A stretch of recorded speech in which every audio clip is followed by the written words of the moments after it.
There's a quiet kind of person who's often misunderstood, not because they speak too little, but because they need so much space. If you've always felt more at ease in silence than in crowds, more yourself when you're alone than when you're trying to keep up with constant noise, you're not strange, and you're certainly not broken. Most people don't realize how many adults feel overstimulated, not by life itself, but by the pressure to always be available, reactive, social. You might have grown used to that subtle tension of feeling off in busy environments, wondering if you were missing something essential. You weren't. You were tuned in to something quieter, but just as real. Solitude is one of those words people instinctively fear.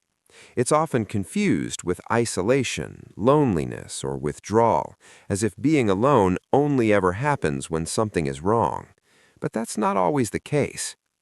If you've ever felt the need to explain your quiet or soften your stillness so others wouldn't misread it, you're not alone. Many people carry a quiet sense of guilt for simply needing space, not because they're avoiding others, but because that space helps them breathe. Few people talk about how restorative solitude can be. When you choose to be alone, it's not the same as being left behind. It's an act of self-preservation, of clarity, of returning to yourself. And that doesn't make you cold or distant. It makes you someone who understands how to protect their peace, even when others don't fully understand it. There's often a quieter rhythm to how some people move through the world.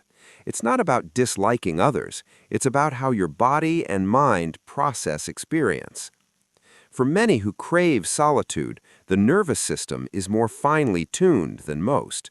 You notice subtleties others might breeze past, the tone behind someone's words, the flicker of a mood shift, the undercurrent in a crowded room.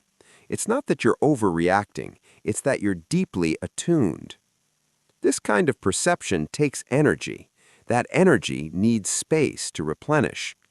In psychology, this is sometimes linked to traits like sensory sensitivity or what's called high reactive temperaments.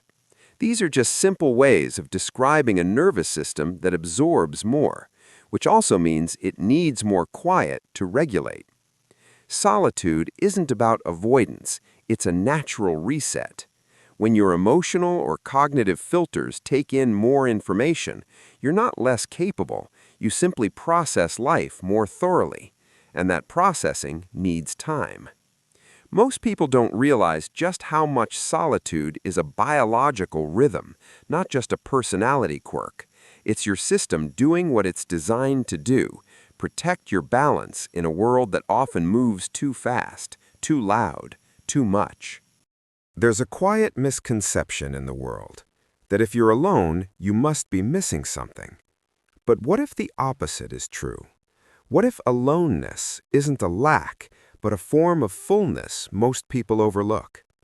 The truth is, many who prefer solitude carry a rich inner world. Time alone doesn't feel empty, it feels alive. Thoughts breathe, emotions settle, there's space to notice, to make meaning, to listen closely to what's real and what's just noise. It's easy to assume that being self-contained means being distant, but solitude often reflects emotional maturity, the ability to regulate from within without always needing external input.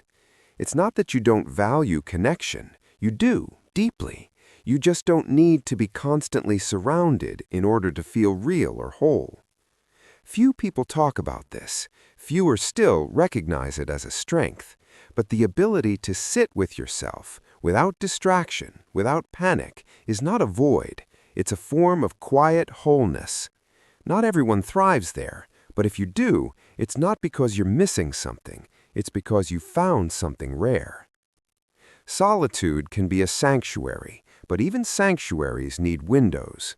Wanting time alone is valid, but it's worth gently asking, is this solitude a return to self or a retreat from pain? Sometimes what looks like peace is really protection, and that's okay too, as long as we know the difference. If this feels familiar, if something in you softened while listening, it's not a coincidence. It usually means you process the world a little differently. You feel deeply, notice things others don't. And in a culture that rewards noise, that quiet difference can feel invisible. But you're not alone in this. There are many who carry the same need for stillness, for space, for meaning over momentum. They may not speak loudly, but they exist, and they understand.